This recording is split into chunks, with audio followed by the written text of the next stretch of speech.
Judul: Godaan Tetangga Cantikku. Etes 2. Rasa kantuk mulai semakin aku rasakan. Hingga tak terasa, kedua mata ini menutup dan tak sadar sudah ada dalam mimpi.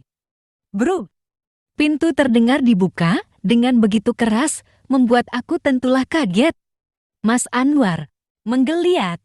Aku tertidur pada kursi ruang tamu karena menunggu kedatangan Mas Anwar, berharap jika suamiku itu membawakan bakso yang aku minta dari tadi. Perlahan berjalan, dan Mas Anwar terlihat berkeringat kembali, kedua lututnya bergetar seperti ia kelelahan. "Kamu kenapa, Mas?" tanyaku. Segera aku mengambilkan air minum, menyuruh Mas Anwar untuk duduk di atas kursi. "Nih, minum, Mas. Kamu ini kenapa pulang-pulang berkeringat? Emangnya siapa itu ya? Ngurusin kontrakan lama kita?" Tanyaku kembali, di mana Mas Anwar masih meminum air yang baru saja aku berikan padanya. Setelah habis minum air dalam gelas, Mas Anwar menaruh gelas pada meja. "Kamu jangan tanya-tanya dulu, Mas capek habis ngurusin tetangga kita dan kontrakan yang Mas benerin pipa paralon air yang tak mengalir. Saat Mas cek ternyata air di sumur itu sudah kering tak keluar air sedikit pun." "Oh jadi itu." Aku kira apa? Aku tertawa kecil, di mana Mas Anwar mengerutkan dahi ke arah wajahku.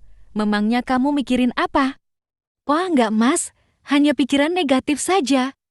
Telapak tanganku mulai kusodorkan di depan Mas Anwar, sesekali mengangkat kedua alisku.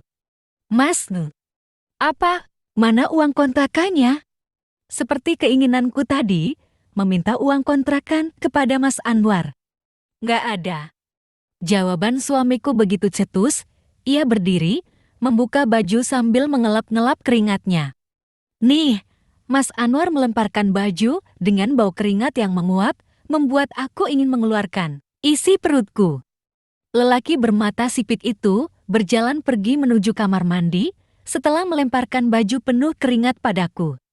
Berusaha berdiri, pergi ke dapur. Saat itulah aku mulai merendam baju penuh keringat itu di malam hari karena baunya yang seperti bangke membuat aku tak tahan. Tiba-tiba saja aku ingin kencing karena dorongan kuat dari anakku, berjalan dengan sedikit cepat karena rasa ingin buang air kecil, begitu tak bisa kutahan. Pintu kamar mandi terkunci. Mengetuk pintu kamar mandi itu, tok-tok dengan sangat keras, membuat Mas Anwar berteriak. "Ada apa, Mas?" "Buka, Mas. Aku nggak kuat ingin buang air kecil. Aku takut nanti pipis di celana. Ayolah Mas buka." "Mas lagi mandi, sabar aja dulu." "Kenapa?" "Aku benar-benar tak kuat kalau buang air kecil di celana. Nanti semua pada basah karena setiap hari aku selalu memakai baju panjang yang menutupi badanku. Terkecuali muka, kalau aku tutup semuanya mati aku." "Mas, ayolah, kenapa juga pakai acara dikunci segala? Biasanya juga enggak." Mas Anwar diam tak membalas teriakanku, hanya ada suara air yang ia nyalakan. Kalau aku lari ke kamar mandi di bawah, keburu kencing, hingga di mana otak ini mulai mengingat jika aku punya kunci cadangan untuk membuka pintu kamar mandi ini. Dan benar saja, terbuka. Ternyata Mas Anwar mencabut kuncinya, membuat aku leluasa bisa membuka pintu kamar mandi dengan kunci cadangan yang baru saja aku pakai. "Nina, kamu ini apa-apaan? Masuk sembarangan." Suamiku yang tengah mandi menikmati air dingin di malam hari dengan sigap mengambil handuk, menutupi badannya. Aku yang terburu-buru jongkok dan berkata, "Lega, Nina, kamu jorok." Aku menyunggingkan bibir bawah, menatap ke arah Mas Anwar yang tak biasa, langsung terkejut dan menutup anduk sesegera mungkin. "Ya Allah Mas, kita itu udah suami istri, kenapa pakai acara tutup-tutup segala? Kamu udah tahu punyaku, begitupun dengan kamu." Mas Anwar terlihat begitu gugup, seperti maling yang ketahuan, membuat aku menyipitkan mata, menyamai mataku dengan matanya yang sipit. Aku tersenyum kecut sekilas melirik ke arah wajahnya.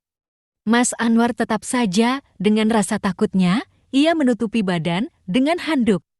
Aku, yang sebagai istri terkesan jahil, menarik handuknya saat ia tengah kedinginan. Betapa terkejutnya kedua mata ini setelah melihat badan Mas Anwar dipenuhi dengan tanda merah.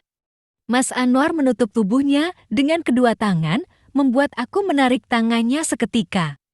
"Kamu kenapa, Mas? Ini apa?" tanyaku heran. Mas Anwar menarik handuk yang tengah aku pegang. Ia langsung menutup badan dengan melingkarkan handuk itu. Setiap lelaki biasanya menutup tubuhnya dengan handuk hanya seperempat badan saja. Akan tetapi Mas Anwar malah menutup dada bidangnya. Mas Anwar melewati tubuhku begitu saja, padahal di kepalanya masih ada sisa busa sabun yang masih menempel, membuat aku berusaha memanggil Mas Anwar untuk memberitahunya. Lelaki berbadan kekar itu dengan terburu-burunya membersihkan dan mengeringkan badan dan mengambil baju untuk ia pakai. Aku yang berusaha tidak berpikir negatif, kini bertanya kepada Mas Anwar, "Tanda marah yang aku lihat pada dada bidangnya itu, tanda apa, Mas?" "Tanda apa itu?" aku bertanya di saat Mas Anwar tengah duduk.